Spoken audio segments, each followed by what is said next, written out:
This week on Podcast Perspectives, what is the biggest mistake that new creators make? They're too afraid to take chances. They've been doing the one thing all by themselves, the same thing, and any deviation, they think the whole house of cards is going to fall apart, but it's not true.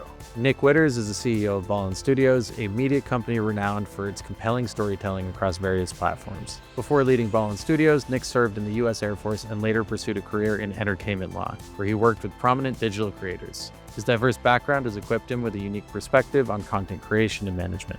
In his role at Ballen Studios, Nick collaborates closely with co-founder John Allen, better known as MrBallen, a former Navy SEAL turned storyteller famous for his strange, dark, and mysterious narratives. Together, they have expanded the brand's reach through podcasts, YouTube content, and other media ventures. Nick's leadership has been instrumental in forming strategic partnerships, including a notable deal with Amazon Music to distribute exclusive content. Nick, how are you? Thanks for joining. I'm swell. How are you? I'm great, man. I say this to everybody, but with you, it's different. You actually have like 3 careers prior to the one that you're working now. Can you give like a little bit of an overview of kind of who you are and how you got to where you are today as the CEO of MrBallen Studios? Yeah, I grew up in a single wide trailer in the woods in Washington State. Joined the military when I was 18, deployed when I was 20, got out when I was 22, went to undergrad, used the GI Bill, went to law school, became a lawyer. Really loved the show Entourage and the fact it was a real thing. I was like, then I could maybe try to do it. And then, pounded on every door in Hollywood, got into the mailroom. Well, all my friends that got out of law school and got 6-figure jobs, I got a nice $15 an hour. Whoa. Yeah. When I left, it's like, oh, now that, they wanted to have the assistants, they would listen to them. So I think they bumped them up to 20. But in COVID hit, I bounced. And, as everyone knows, relationships are everything. And a buddy of mine called me up who we were in the mailroom together, my brother Giacomo. And he's like, I'm working at this, digital YouTube management company. And I was like, why? He's like, dude, they were at Mr. Beast. I was like, who is that? But I just didn't know YouTube. I'm the guy that would like to just starter my truck or like watch some news clips or something like that. And then I actually at the same time I found out I had more GI Bill benefits. So I was like, post-COVID, places weren't really hiring. I had a separation from law school, took the bar, passed the bar. No one was hiring. So I went to go do my MBA and I got approved at this like top 20 business school. So it was like, go do the MBA and have a JD MBA, but no job, or go and do this like YouTube thing. But the real pitch was that, he goes, dude, you want to be the biggest negotiator like on the planet. And this guy is doing like Super Bowl views every video. And I was like, well, I'm not that dumb. I can probably understand what that means when it comes to a brand deal. But I had the luxury of going to get my education at WME and I worked in the branding and endorsements department. So I kind of, cut my teeth there and then worked for the head of the talent department. So that helped with the talent management side of it, but also being a lawyer. And then I worked in the non-scripted department, which really helps out the studio now because we have a production studio. So, and then in Rip after, I think maybe a year and some change, he's like, I hate it here. He's like, I want you off by myself. And I was like, I want that too, but I want to learn a little bit more. He's like, dude, you already know it. No one's helping you, right? I'm like, well, no. He's like, we're leaving. I was like, oh, we're leaving, dude. You don't tell a Navy SEAL no. So you left the mailroom, you were apprenticing under some of the agents at WME, and you ended up working with Jimmy, Mr. Beast, the biggest YouTuber in the world. What are a few of the things that you learned from that experience that you took with you moving forward? Kind of like with anything, if you do it too long, there's this sense of like being institutionalized, right? Like someone who's an agent for 10 years at WME probably isn't going to be that good at being a digital talent manager, unless maybe they're a digital talent agent. But even with those constructs and those confines, I don't think there's as much creativity as like in the sense that I learned managing Jimmy day to day, which was, wait, so he just throws up titles and then thinks of thumbnails and then builds the story out. But then also like his ability to just really understand his space specifically. So deep knowledge of what he was doing, spectacle, giveaways, and virality. And so a guy who started a YouTube channel giving away 10 grand to a homeless guy then goes and opens up a chocolate company and then a snacks brand and then a burger thing. And just, it was just, the possibilities felt endless. And I was like, all right, depending on the creator, there's similarities in that, right? So really being able to stretch your mind and go, how do I build this out? So yeah, so working with Jimmy was really about the education piece and that you can create your own reality. And even though everyone tells you no and you can't do it or you shouldn't do it, I mean, it's all just depends on the creator. And then just like deep, deep knowledge of YouTube, like understanding the platform. I mean, he was damn near at the YouTube, headquarters once a month, it felt like, right? And, he had all his editors. Just if you didn't know, ABD, CTR, just what that meant, what was a good percentage, what wasn't, and then just being ahead of the curve. Like he had a bunch of different YouTube channels that were different language channels. And then he finds out that YouTube is rolling out a program where you could put different audio files on a single video. So he just put all the transcripts, Spanish, Portuguese, etc., on a single channel and then got rid of those other channels. So then that's why he's got 300 something million subscribers and I was managing him when he had about 40. Talk about like when John came to you, John Allen. How did that relationship start? I know it was through Night, and then you touched on this, but like you guys went off on your own. You have now worked for two, at least two, many more actually that you manage, YouTube first creators who have exploded. What are the similarities there? Like, what are the things that both John and Jimmy were doing every day and are still doing every day that you had a front row seat to? I mean, you said it, they're doing it every day, right? And that's tough, I guess, for someone just starting out that has to balance a job and maybe a career, doesn't have the proper runway to go, hey, I'm going to do just this and only this. But just like an insane passion for what they're doing. Like no one does it better than Jimmy. No one does it better than John. And me personally, as a combat vet, I've always loved working with veterans. So when I was at William Morris, I worked with vets. Nate Boyer was my first client.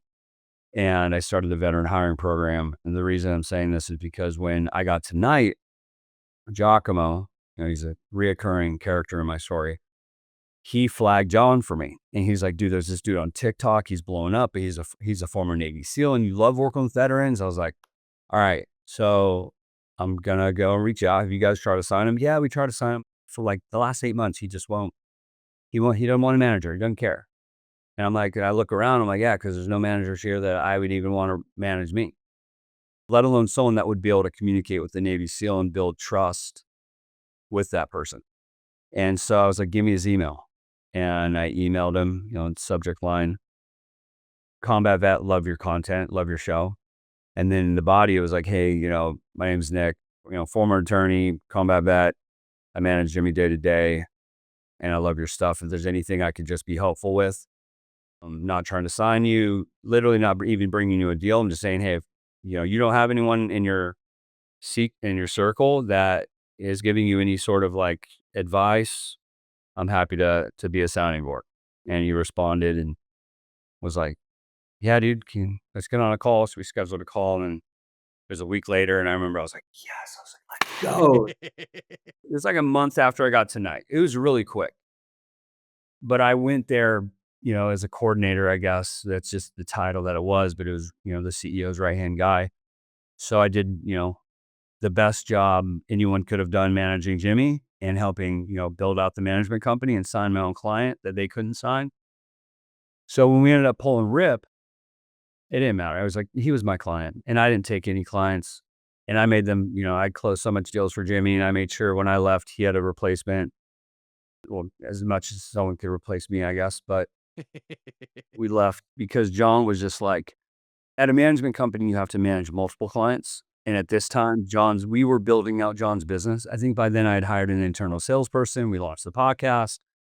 We were bringing on writers. We developed a training program. But I was armchair quarterback CEO and that stuff because I was like, it's your business. I'm just your manager and I'm going to help advise, but I'm also going to help you get where you want to go. And if you want to build this thing, this is how I see it, being built. And we, put our minds together and did it. And, that and signing a bunch, essentially you sign 10 to 15 clients and you just do a bunch of brand deals. And so I had the luxury of seeing what Reed did with Jimmy, which was focus on one client.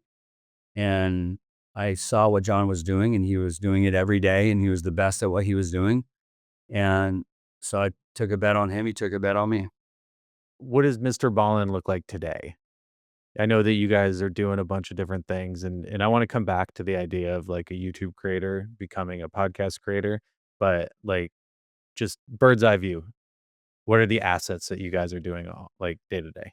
It started with YouTube and then, every creator needs to, you know, feel the urge to create and not feel like it's just a job or homework. And so I signed him in the summer of 21.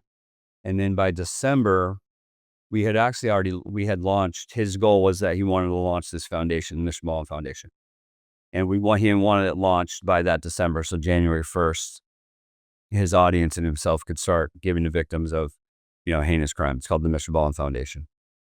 To date, I think we've given over $1.5 million to victims of essentially true crime situations. And we're not true crime, by the way. We're actually like 25% true crime. It's strange, dark, and mysterious. Strange, dark, and mysterious, horror, paranormal, etcetera, often gets grouped into true crime. Yeah, and it's easy to do a podcast and say it's true crime. I mean, that was the point, right? But it's actually 50% true crime. Mondays are always our brand new true crime.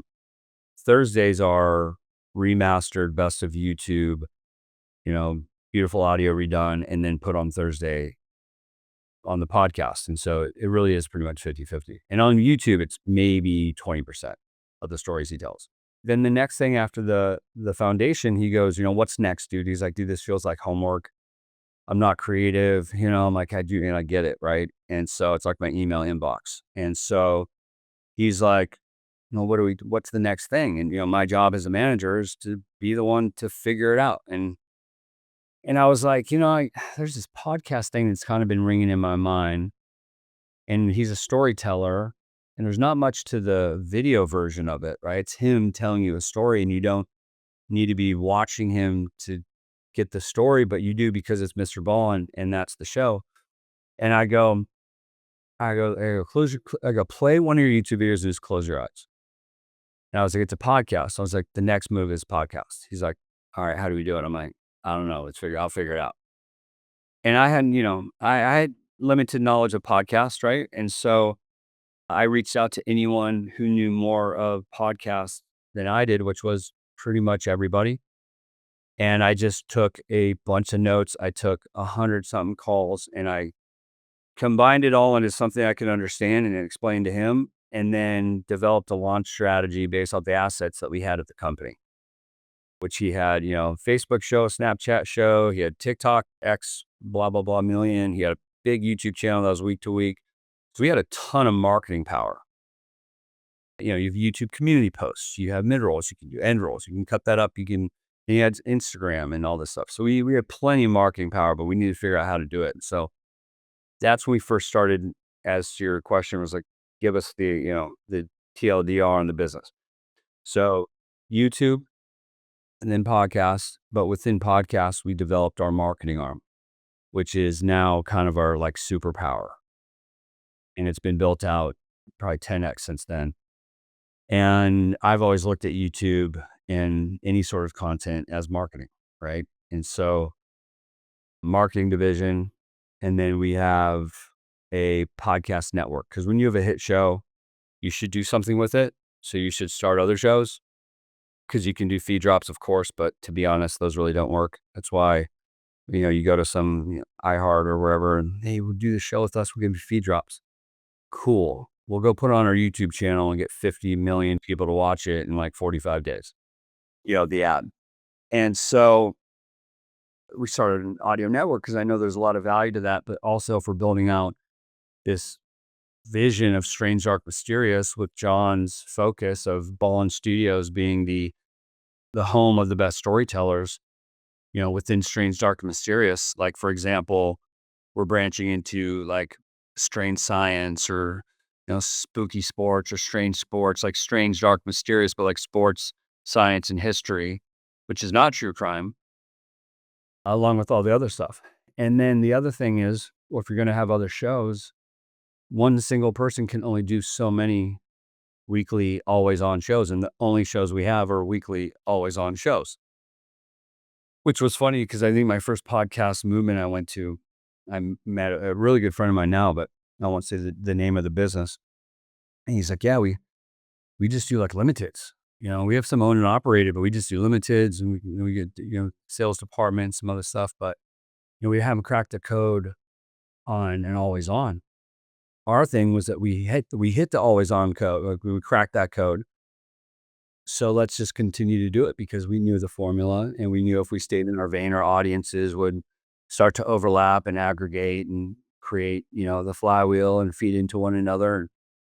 And so John was like, well, man, maybe, he's like, you're a manager. He's like, you love being a manager. I go, I do. And he's like, let's start a management company. I go, all right, let's do it.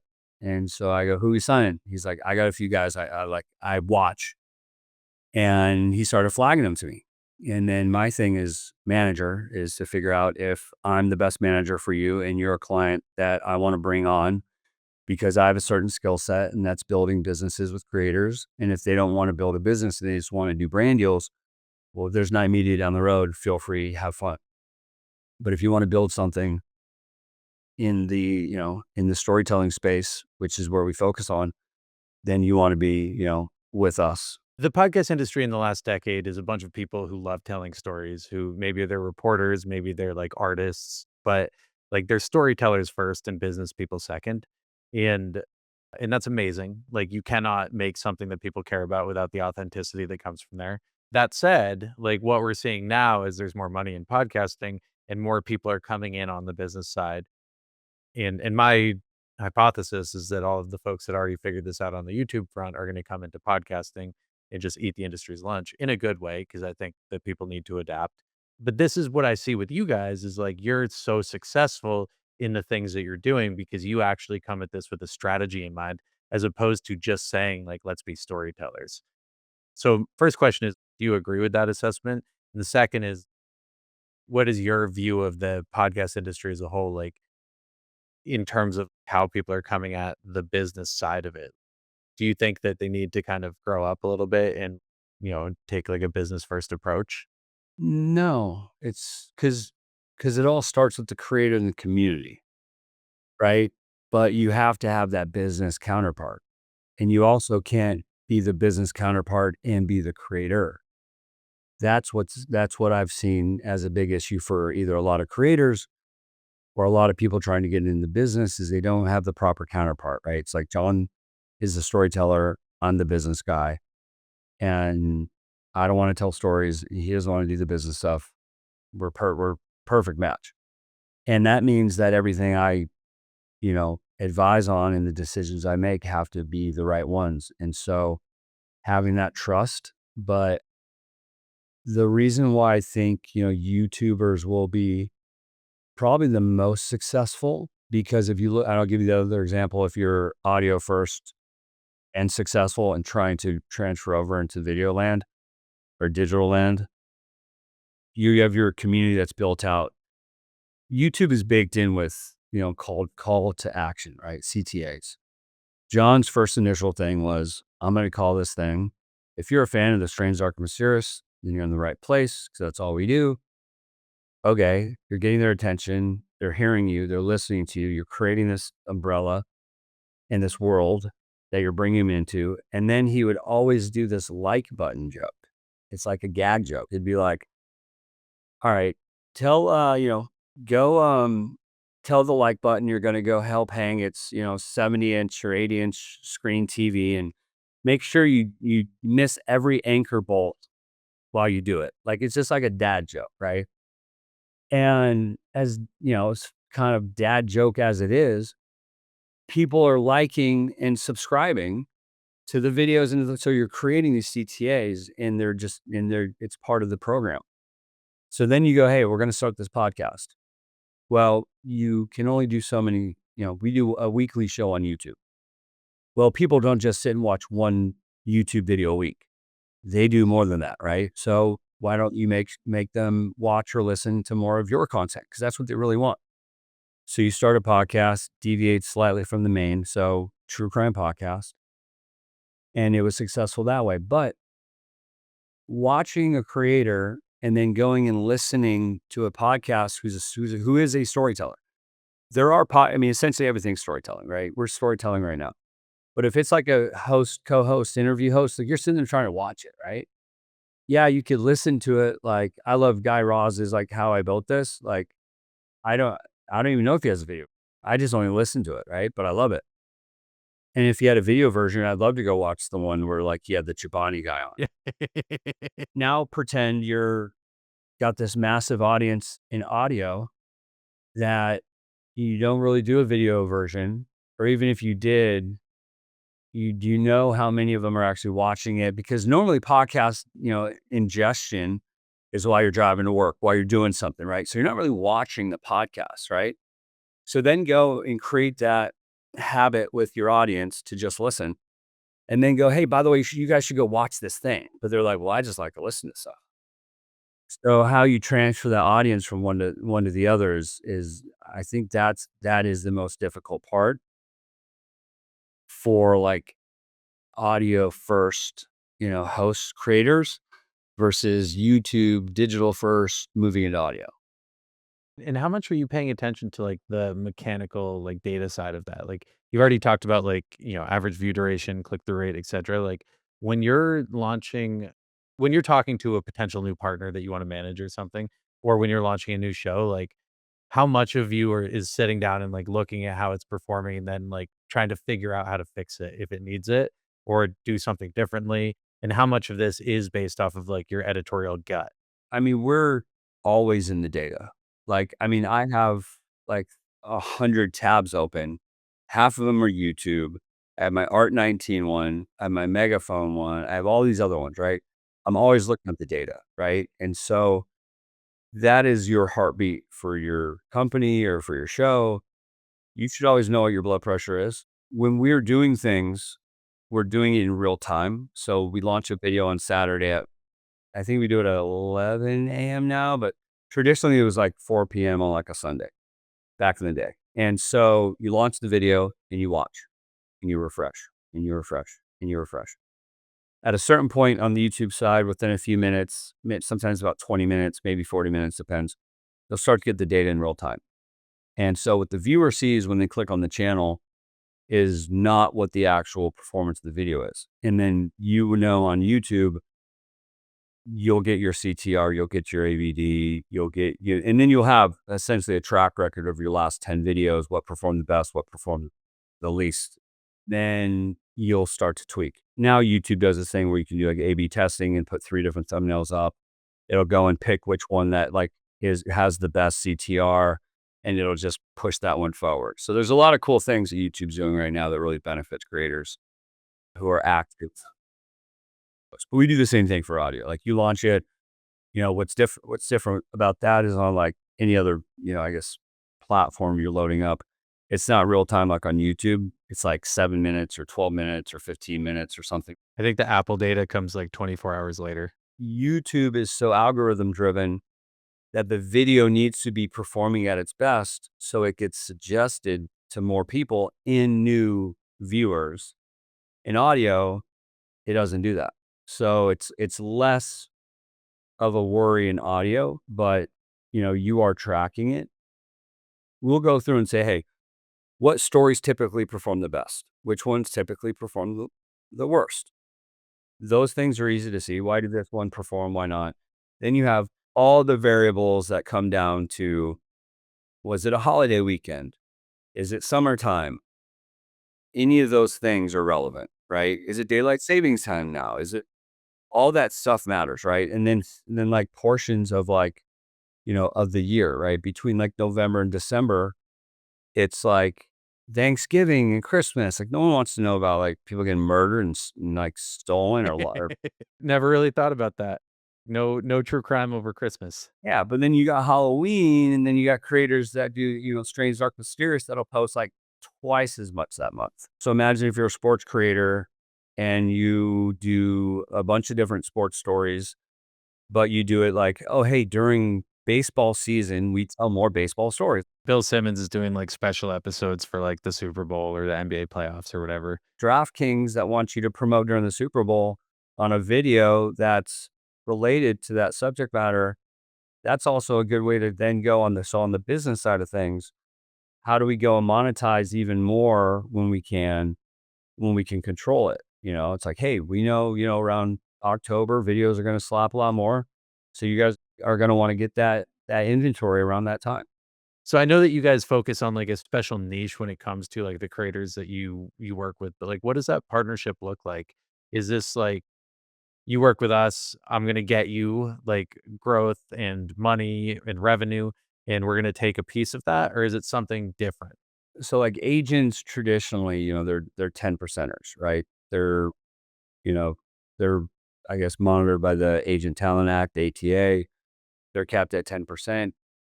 Managers really don't have a cap, but a good manager that's building your business, that's bringing in new revenue, it's 20%. So you bring a brand deal in, it's 20%. It's new revenue. So you don't touch the AdSense. That never happens. That's like the no-go. So any creators out there, if a manager's like, hey, let me dip into that AdSense, you better dip yourself. The second thing is, you're adding in workload to these guys that are pretty much one man, one woman bands, right? Where they're barely getting a video out a week, hell, some even a month. And, oh, hey, by the way, you got to like think of this ad, then you got to like record it and edit it. And so you have to be mindful that you're also like finding ways to take stuff off their plate, right? As a manager, oh, wait, landlord's giving you a hard time. Give him my number. Let me talk to him. You need to go find you guys want to get a chef for the family instead of, having to cook or eating out. I'll go find that for you. Managers, the real benefit is that you are to relieve as much and all stress as humanly possible while bringing in new revenue at the highest that you can without damaging those relationships. You don't want to sell a brand deal for some godly amount, underperform, and then never work with you again. So there's strategies among how you get in with the brand, what you give, what you don't. Kind of a cheat code is sign a creator, start doing brand deals, build that revenue, and then figure out the next hire to get them more time back, to get more content out while preventing burnout. And then your growth strategy. There's a creator I follow pretty closely who recently published an episode. He talks through like his creator journey a lot. He recently published something about how if he hires somebody, then it's ultimately like increasing his cost burden for his business. But I heard that and I was just like, no, that's crazy. Like if you're going to hire somebody, it's because you think it's going to exponentially increase your revenue potential. 100%. This goes back to the idea that, a creator or an artist like often doesn't have the business sense to go with what they're trying to do. So I love that that's what you're doing and helping people do it so well. From my vantage point, you have been extremely successful. Obviously, I don't know your business and your life, but like, you know, is looking pretty good from over here. I have not had a client fire me yet. So that's a good thing. That's great. What's the end goal for Ballen Studios? We want to completely own like all things strange, dark, mysterious. Think of like, how long has like Twilight Zone been around? How long has, Unsolved Mysteries? How long has, like, when I was a kid, it was, please believe it or not. So you had the curiosity strange part. You had Goosebumps. You had, Are You Afraid of the Dark? This stuff's been around forever. It's going to be around forever. So let's just do it better. That's really what our mission is. It's like find the best storytellers, help them incubate them, help them get into, new shows that their audience are going to like and love, build their audience, grow their footprint. But that's if that's what they want. So unlimited budget right now. What's the next project you work on? I see like a movie. I see a real theatrical release movie that's like, paranormal meets Blair Witch, something like that Blumhouse 2.0 thing. it's still itching at me. So if we had a limited budget and John's got 25 plus million fans and he has 40 some million just on YouTube, I mean, across the board, he's doing 100 million plus impressions. I mean, I think that's just video alone. Oh, I mean, you guys are monsters. I was looking at all your numbers the other day. All of your creators are incredibly strong, but MrBallen is, he is hopefully the next Mr. Beast. So we work with the legendary storyteller Rodney Barnes. He has comic books, Philadelphia. He's done Boondocks, done a ton of stuff. And there's a show that got pitched to us called Run Fool. And I knew of Rodney from one of my old roommates back in the day. And I was like, how cool is it that someone like straight up traditional TV film is like, I want to tell stories and do it on a podcast. I'm like, that's so cool. Like we're breaking boundaries and we're crossing lines, and it's just exciting to see. Like I say, it's still the Wild West. I was just joking the other day. It's like I give it a year before Mr. Beast has a podcast. He will not do a podcast. He has 3 things that he's focused on, and nothing will deviate him from those missions. And actually, the Amazon show was one of those things early on. I remember he pitched this idea. He's like, I want to be on Netflix or Amazon or wherever, premium, and I want 10,000 people in a town that I built that the winner gets $10 million. And by the way, I've not seen Beast Games, but he had pitched that, and I'm like, and he's still doing like 100-person circle, maybe, $250,000 giveaway cash wise. What's the third thing? There's Amazon, there's YouTube. I can't tell you that, but I do know. But the Amazon thing was like a precursor to those top 3s. He has 3 goals in mind, and he's working on them. That premium show, that was before these top 3. That was like his first kind of like, this is this mega thing I'm doing. So now he's got 3. Yeah, he's a beast. But I call him Mr. Beast. He sure is. There is something about the spectacle of it all. My fiance and I watched Beast Games because I've just been interested in learning what he's up to. She had 0 interest, and then by the second episode, she's hooked. She's like, "Can we watch it again?" And this is not the kind of thing that we usually watch. So like he figured something out. So I was boots on the ground when you did the Squid Game, right? And I actually sold the brand deal on that, Brawl Stars. And yeah, it was massive. It was the biggest, it should be on record, biggest deal in brand deal on YouTube history, but who's counting? It was insane to see that. And he did it in like weeks, where Hollywood, it would take like 6 months. everybody's had some interaction with him, and like everyone has a story. You don't always get to talk to somebody who worked directly with him for years. I was sleeping right next door. I was sleeping at his house. Yeah, we're in it. It was a good time. And I mean, how else do you learn YouTube from, other than the Michael Jordan of YouTube, so I was blessed to be a part of a lot of that stuff. And he's still a good friend of mine. Well, tell him we said hi over here. If he ever wants to join the show, he's welcome to. Thank you so much, Nick, for joining us. This was awesome. Truly appreciate it, and we'll have you back soon. Appreciate it. Thank you, man.